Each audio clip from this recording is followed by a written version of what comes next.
Hola, gente preciosa de internet. Estamos aquí el día de hoy en un bello día de universitarios y hoy traigo a un invitado muy especial.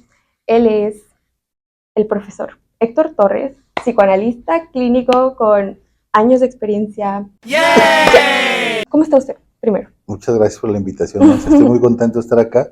Estos escenarios son muy importantes y muy divertidos también. Sí, ¿verdad? Ay, bueno, como ya vieron en el título, el tema es un tema fuerte que tal vez nos va a remover algunas cosas, pero tengan en mente que es para reflexionar, tal vez para informar, pero sobre todo para conectar como andantes que somos y simplemente reflexionar sobre los temas que pues están en nuestra vida diaria.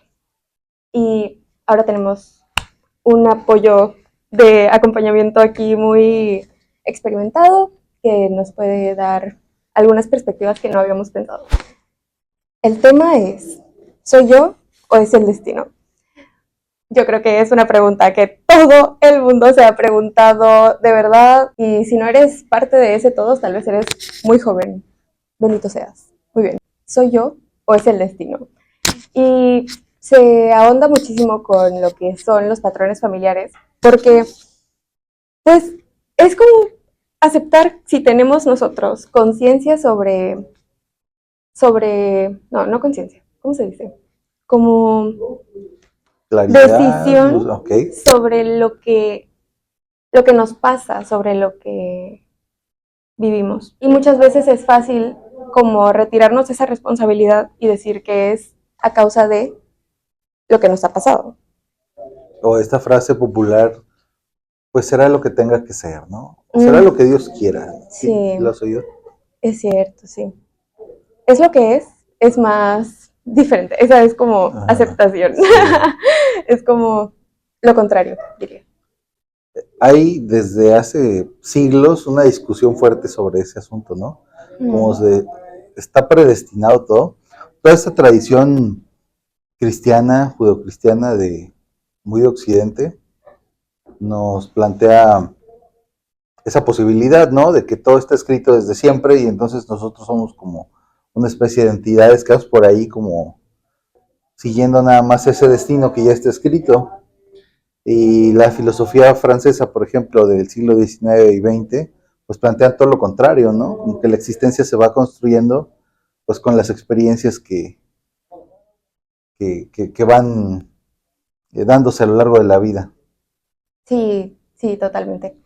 Y entonces yo creo que empezamos a comernos este pollo como por el principio, en plan, ¿qué son los patrones familiares? ¿En la psicología existen? Porque estoy investigando y siento que todos sí llegan como a una conclusión. Por ejemplo, el conductismo dice patrones de conducta, que al final pues es el aprendizaje por haber visto y pues ir imitando lo que ves en casa. Entonces, para el psicoanálisis, que usted es un experto en eso, vamos a ver qué significa un patrón familiar. ¿Sí existe? Pues a mí creo que nos funciona mucho una frase de Freud cuando dice infancia es destino. Y luego esta frase se la han atribuido un montón de otros autores y en un montón de escenarios, ¿no? Pero supongamos que partimos de esta premisa, infancia es destino.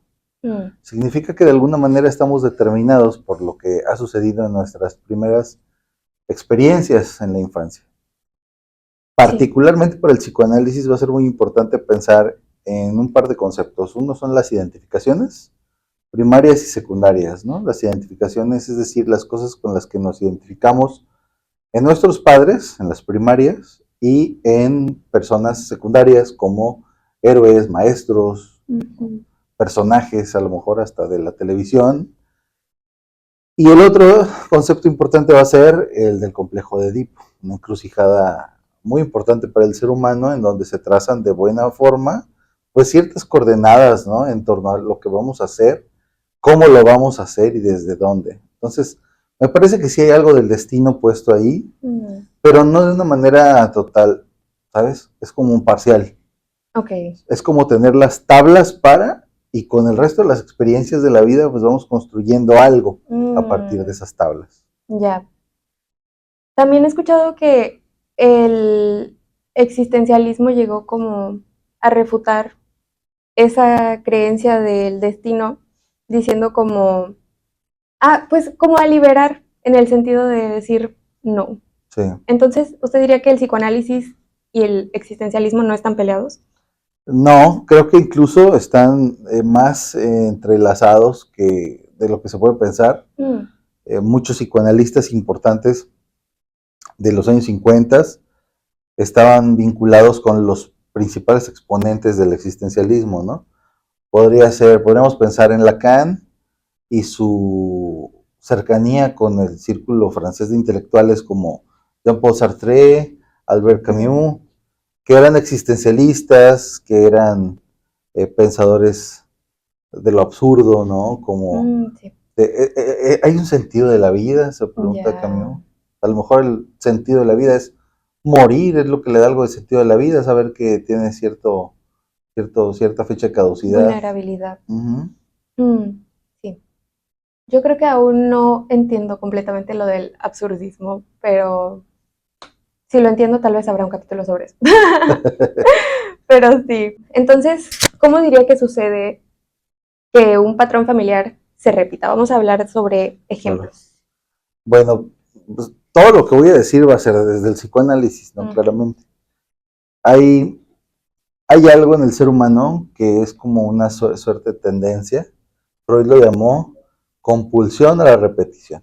En la compulsión a la repetición, la cosa es, a lo mejor se puede escenificar con esta máxima cultural que dice que no debemos tropezar con la misma piedra, ¿no? O que nadie tropieza con la misma piedra 2 veces. A mí me parece que eso es súper falso. Yo conozco personas que han tropezado con la misma piedra una infinita cantidad de veces, incluso con la misma piedra y que tiene el mismo nombre y el mismo apellido, ¿no? Ya. Pero no solo se refiere a ese tipo de relaciones o vínculos, también tiene que ver con los errores que cometemos. Hay personas que se casan, se separan a los ciertos años, luego se vuelven a casar y se vuelven a divorciar. Vaya, parece que no, pero están repitiendo un patrón. Este patrón, desde el psicoanálisis, pudiera tener su origen en la infancia. ¿Cómo aprendes? ¿Cómo puedes amar si tú no aprendiste a ser amado? ¿Desde dónde amas si no aprendiste a que te amaran?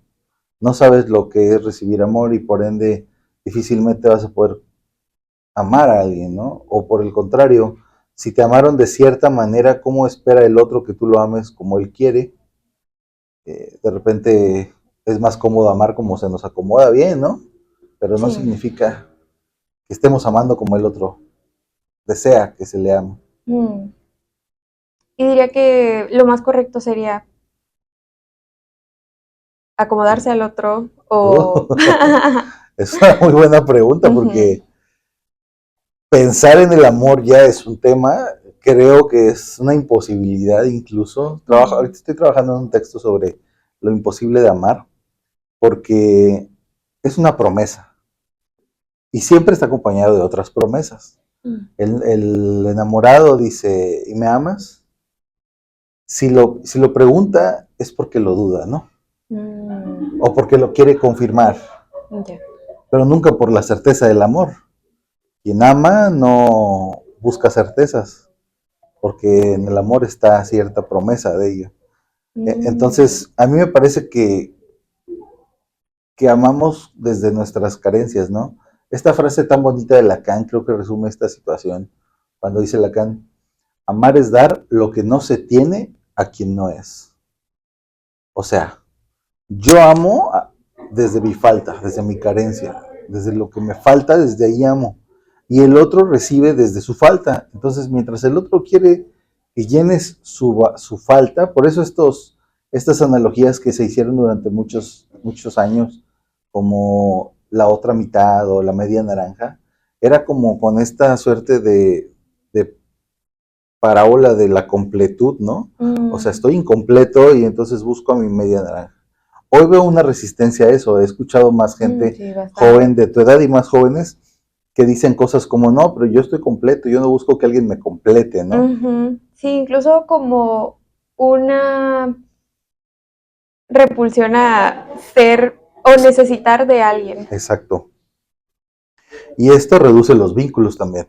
Mm. Me parece que ha llevado a que los vínculos no se enraícen como antes. Incluso la apertura a relaciones abiertas, el poliamor, tiene que ver con esta forma actual de leer el amor y el vínculo, ¿no?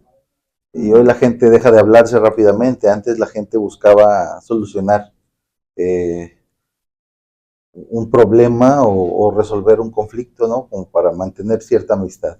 Y las amistades duraban décadas o para toda la vida, pero hoy no, hoy vemos que es muy sencillo que se rompan los vínculos.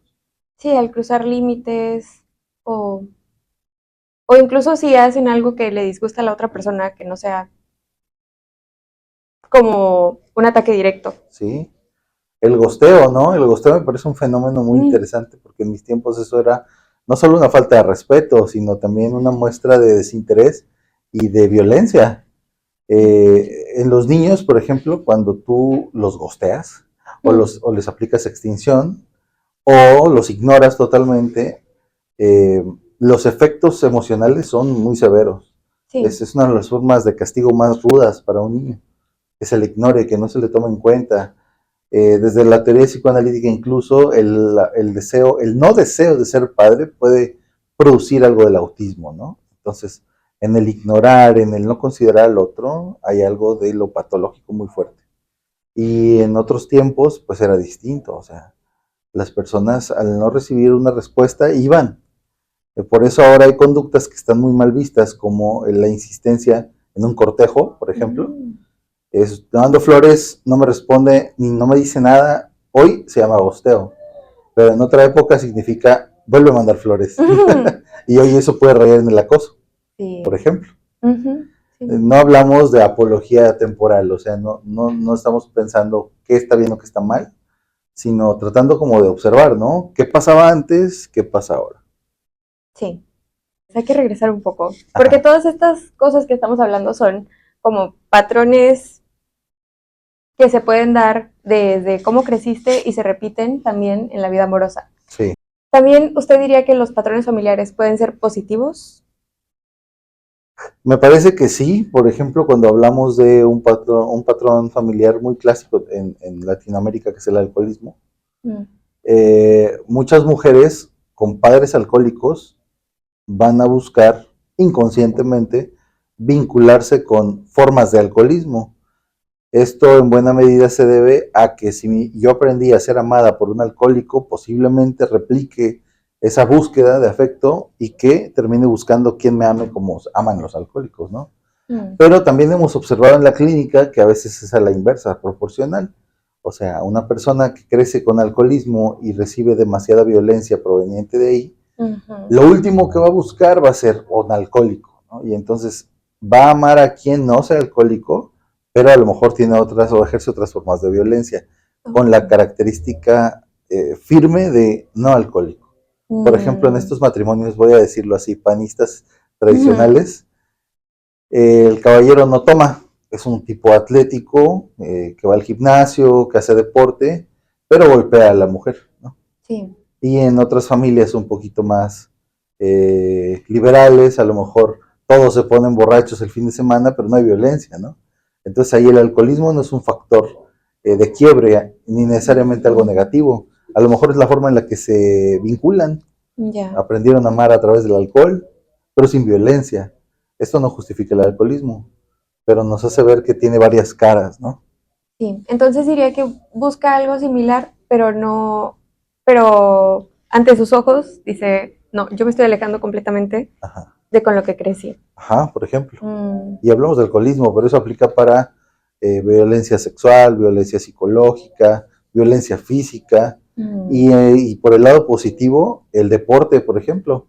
Hace poquito veía un meme que me llamaba la atención. Era el ex gobernador de Arnold Schwarzenegger. Tiene dos hijos. Él es una estrella de acción de los 90, pero que cualquier persona de mi edad lo ubica, ¿no? físico-culturista gigante, o sea, un tipo, un cuerpo de ensueño, mister no sé qué, y tiene un matrimonio y tiene 2 hijos. Uno de sus hijos vive con él y otro de sus hijos vive con la esposa. Y la escena del meme es criado por él. Y es un tipo atlético, un chamaco, pero un tipo de gym, ¿no? Un gym boy. Sí, un gym rat. Y la esposa con un poco de sobrepeso y un hijo con mucho sobrepeso, con una vida más sedentaria. Podríamos observar ahí patrones familiares claramente terminados, ¿no? Por la crianza. En el caso. Ese es muy evidente. Yo creo que sirve como ejemplo porque es bastante caricaturesco, ¿no? Ver cómo el hijo de un físico-culturista sigue su línea porque vive con él. Sí. Y el otro tiene sobrepeso porque vive con la mamá que también tiene sobrepeso. Digo, claramente están influenciados, ¿no? Por la crianza. Sí, entonces, pues, como respuesta a la pregunta que sería si existen los patrones familiares, sí. Sí, definitivamente. Definitivamente no hay de otra. Pero no es el fin. Alto. Entonces diría que la formación reactiva entra como en defensa de la persona que no quiere que se repita, por ejemplo, lo de el padre alcohólico. Ok. Sí, me parece que podría ser una forma de formación reactiva, porque recordemos que la formación reactiva implica esencialmente que las acciones van en contra, o mejor dicho, en el sentido contrario del deseo. O sea, si una persona quiere ser violenta, trata con demasiada amabilidad a la otra, ¿no? Ya. Pero si una persona quiere demostrar cariño, en lugar de eso, empieza a utilizar conductas como medio violentas, medio hostiles. O sea, a la inversa, otra vez a la inversa proporcional del deseo. Entiendo. Empezamos a darle conclusión a todas estas como prendas que sacamos del armario más encerrado. Apuesto que ahorita se está preguntando qué hacer, tipo, ya descubrí que tengo este problema, o incluso miedo a que si acaso podría pasar que pues estén repitiendo una conducta de su familia que no les guste, que no quieran para su futuro, que no quieran para su vida. Y pues pienso que para empezar, lo que yo diría sería que es una experiencia para la que no se pueden preparar. Creo que es algo que está tan en las raíces de uno que cuando se da cuenta que le está pasando, no, no es un momento, no sabes si te pasa a los 15 o te pasa a los 30 o te pasa a los 20. Es un momento muy único en la vida de cada persona. Entonces, para primera, no sé, base de esta respuesta, no, no se presionen en eso.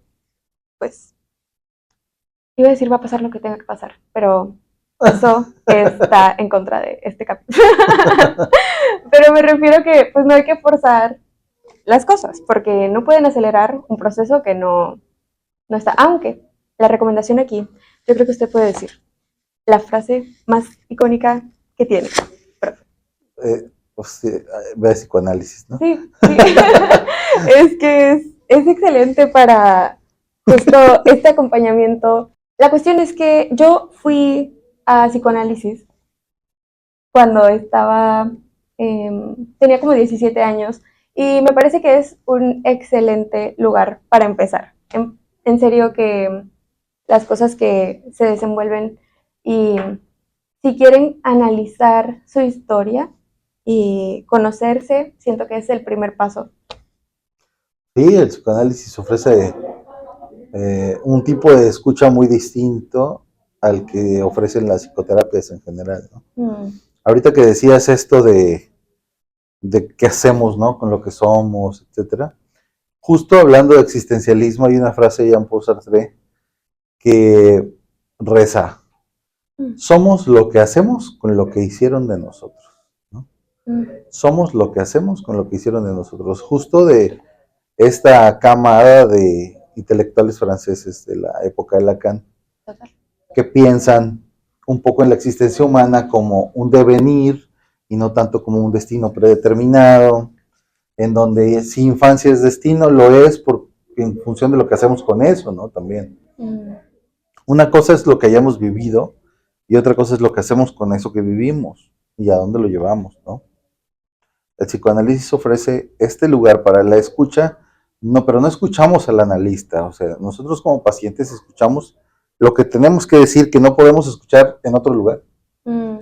Sí, porque incluso cuando están las personas que previenen mucho de lo que ellos han vivido, como para decirte, no, por favor. Claro, sí. No lo hagas. Que esas experiencias tengan cierta utilidad, ¿no? Y vemos que muchos conferencistas motivacionales y de este tipo de corte, estos productos que se venden así, ¿no? Siempre hablan desde sus experiencias, ¿no? Cómo lo viví, no sé si has visto este meme que anda circulando de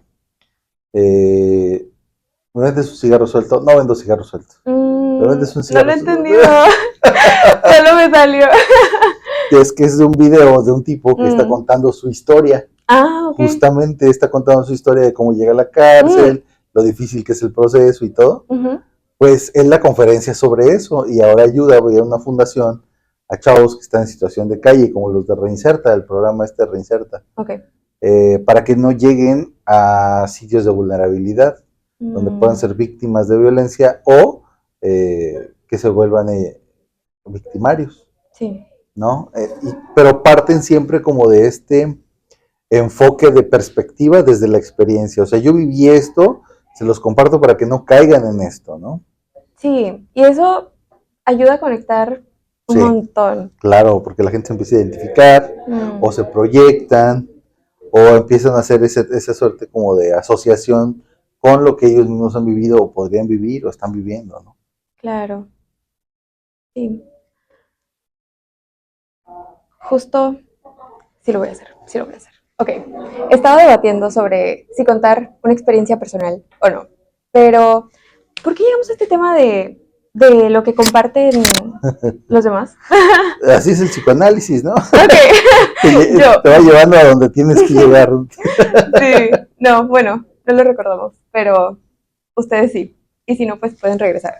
Ok, bueno, es que me parece demasiado acorde a este tema, porque, bueno, yo siempre he sido una persona muy precavida, siento, bueno, no siempre, cosas.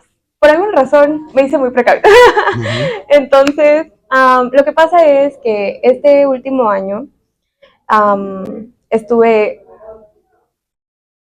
teniendo muchas como advertencias, justo de las que estaba hablando hace un momento, de cuando pues nuestros familiares, amigos, personas a las que les importamos, nos empiezan como a advertir sobre errores o, pues sí, errores que ellos consideran que son errores y tratan como de decirte, no lo hagas, no lo hagas, esto te vas a arruinar la vida, todo mal. Entonces, básicamente me dije a mí misma, ¿qué está pasando? Hace como 2 meses, por una cuestión que estaba pasando en mi relación. Con un hombre en el que yo confío y básicamente fue como una persona que yo amo. Me estuvo diciendo cosas que ella había vivido y me decía, cuídate de esto, cuídate de esto, cuídate de esto, cuídate de esto. Hay una canción de Sabrina Carpenter que se llama Mentirle a las chicas. Ella le está cantando a su pareja sobre cómo él no tiene que mentirle a las chicas porque ella misma se miente a sí misma para justificarlo. Y yo tenía miedo, o sea, yo tenía miedo de yo, pues, caer en eso de justificar a alguien, porque al final me considero una persona con mucha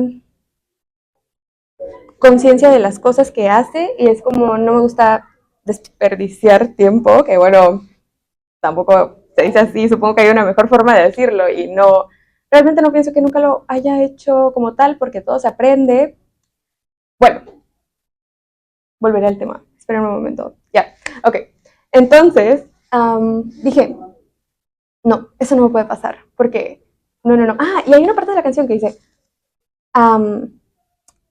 no te preocupes, porque soy exactamente igual que mi madre, mis hermanas y mis abuelas, y entonces yo te cuido, yo te como justifico.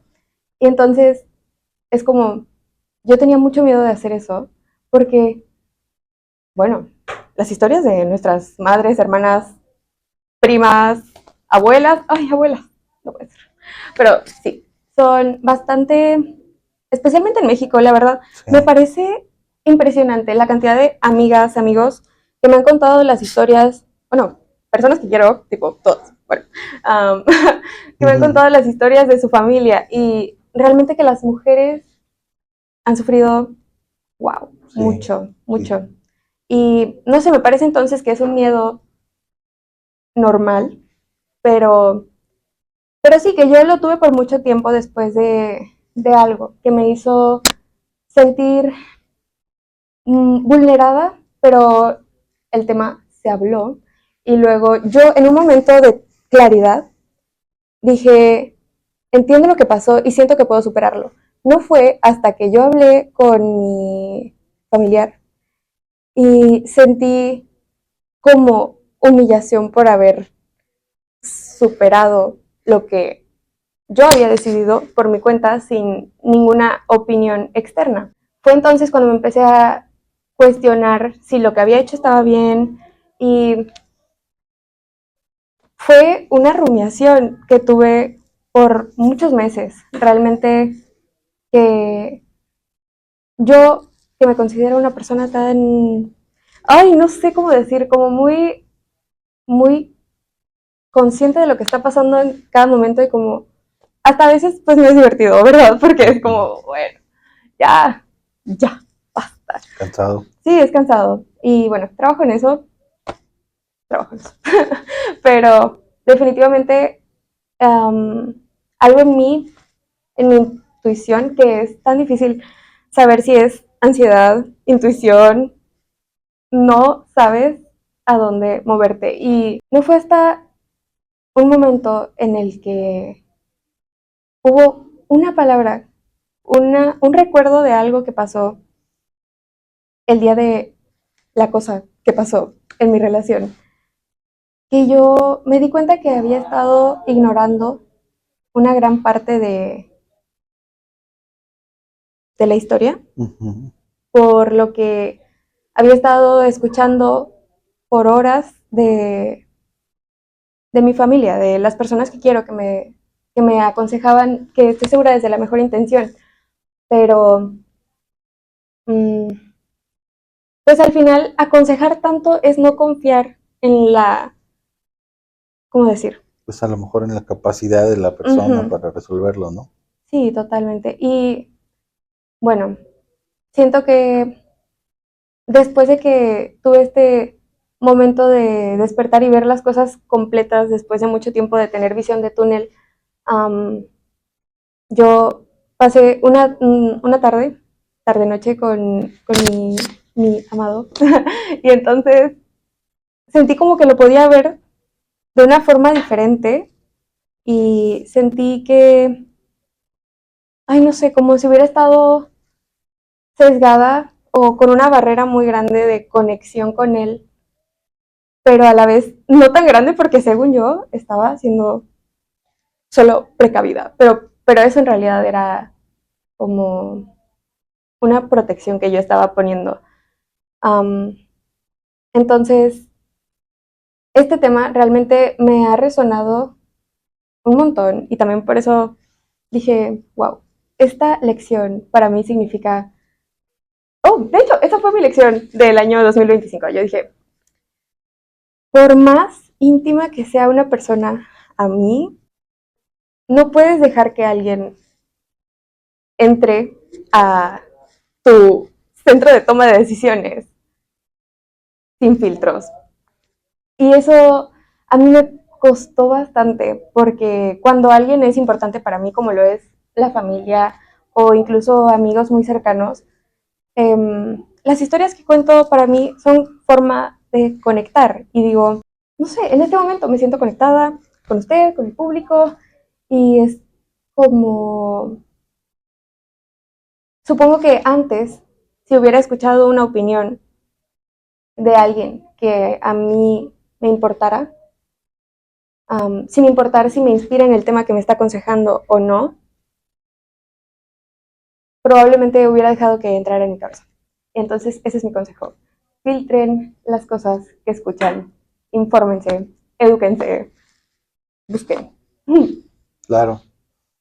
Fíjate que en mi experiencia clínica, los pacientes que se quedan lo suficiente siempre llegan a un momento en su infancia donde fueron vulnerados. Mm, Siempre. Me atrevería a decir que el 100% de los casos de psicoanálisis, no de psicoterapia psicoanalítica, de psicoanálisis, llegan a ese lugar, a ese momento en donde fueron víctimas de algún abuso mm, o fueron victimarios también. ujú, Eso pasa siempre. ok. Pareciera que no, uno duda a veces de Freud, ¿cómo crees que todo va a ser siempre con un motor de carga sexual, ¿no? Pero Freud nunca dijo todo es sexo, ¿no? Sí. Pero sí dijo, es esencial la sexualidad del ser humano, Ujú, porque desde ahí se construye mucho lo que somos después.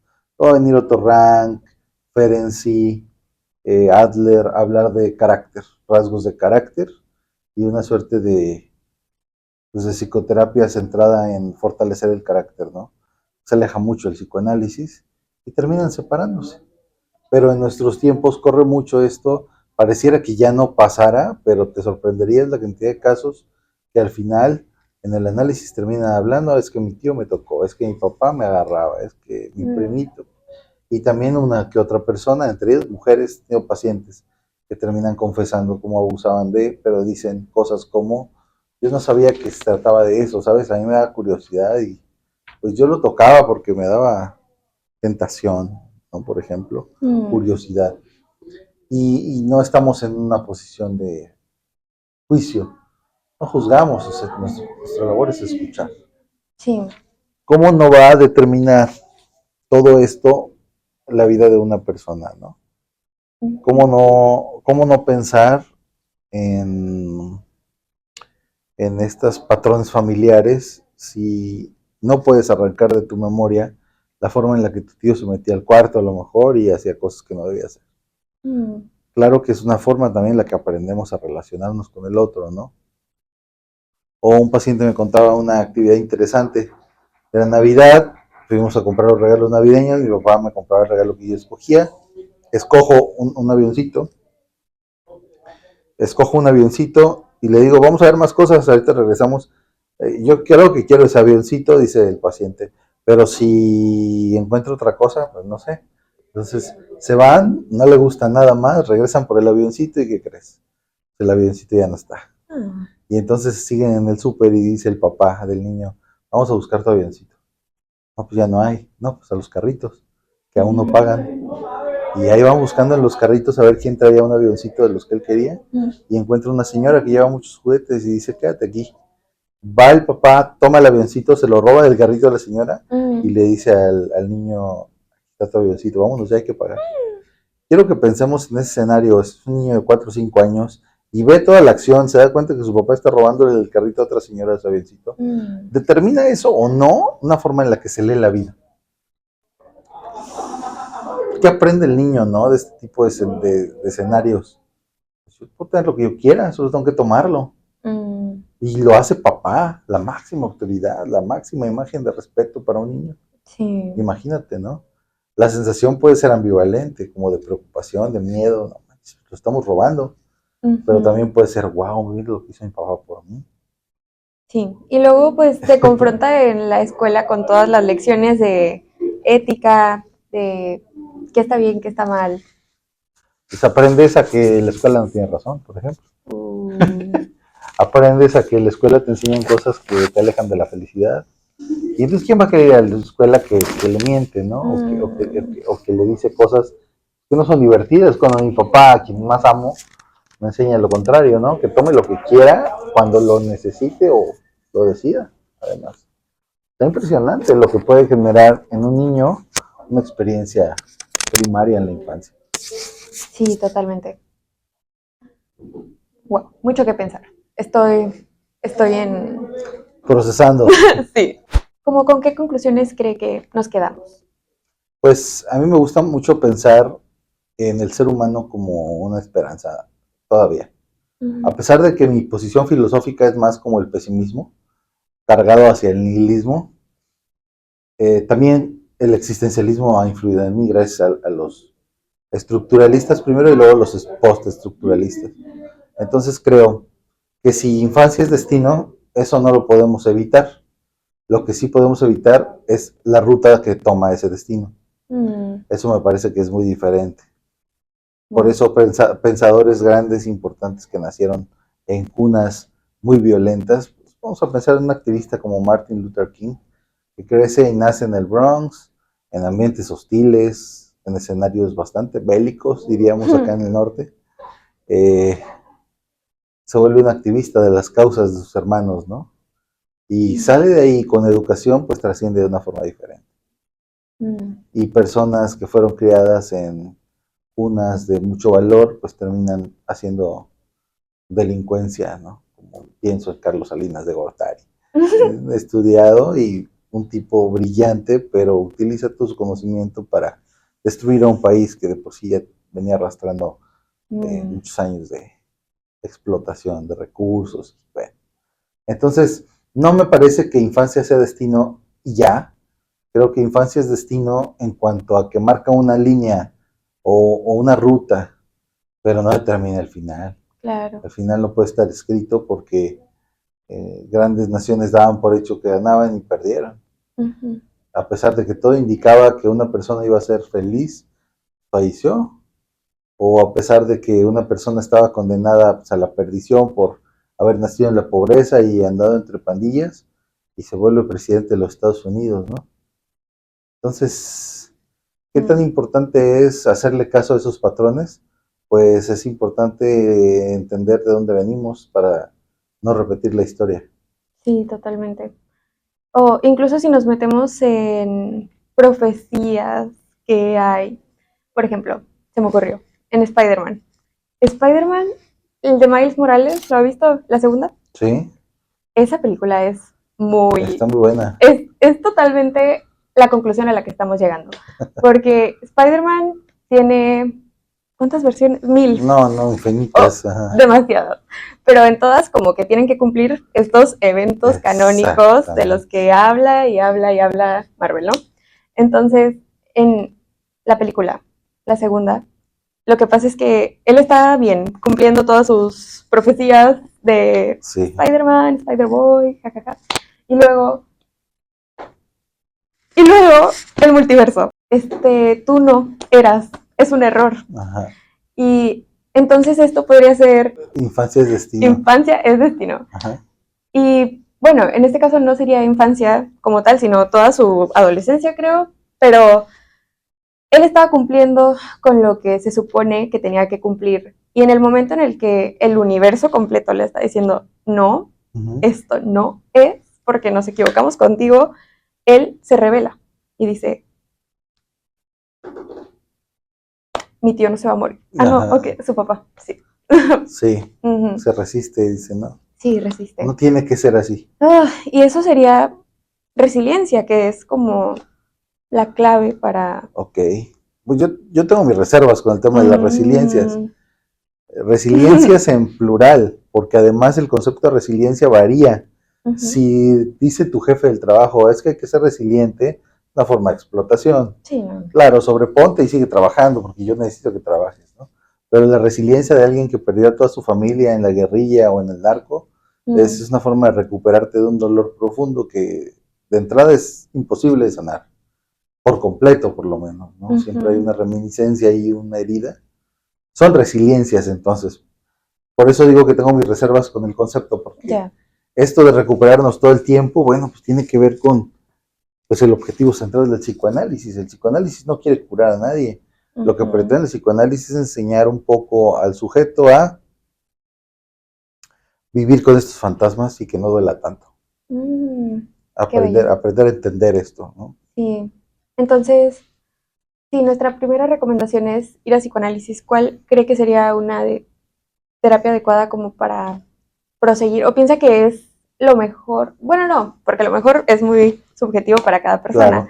Claro. Yo, por ejemplo, les comenté, mi primer paso fue psicoanálisis y después tuve como una combinación rara de muchas terapias diferentes porque practicantes. Pero sí, ¿cuál es su postura sobre eso? Pues yo creo que algo importante fuera de las corrientes psicológicas es escucharnos y hablarnos con la verdad a nosotros mismos primero, ¿no? Mm, Muchas personas se autoengañan por expectativas externas. Mamá te dice, vas a ser un gran médico, tú estás hecho para ser médico, todos somos médicos, mm, vas a ser un gran médico. Entonces tienes que escucharte primero antes de escuchar a mamá, ¿no? Y decir, yo quiero ser médico, me gusta, he visto cómo mi familia hace medicina y yo no creo que me guste, me encante la idea de no poder ir a las fiestas navideñas o a cumpleaños porque tengo que estar operando o porque tengo que estar en el hospital, ¿no? Entonces, escucharnos a nosotros mismos va a ser esencial. sí. Incluso cuando vemos perder la cosa, no siempre tenemos que ganar. Y la psicoterapia enseña que tienes que ser feliz y ganar. Y eso es algo peligroso, me parece, porque Mm, la felicidad como totalidad, pues no hay. No puede haber felicidad. ujú, Son momentos, ¿no? Y van a ser muy diferentes los momentos felices de unos y los momentos felices de otros. claro, como una frase que dice, perdón, es que me da risa, es de ¿Sí? la serie de Sex and the City, Ah, ok, sí. pero las chicas la están juzgando a Charlotte porque ella dijo que es feliz todos los días.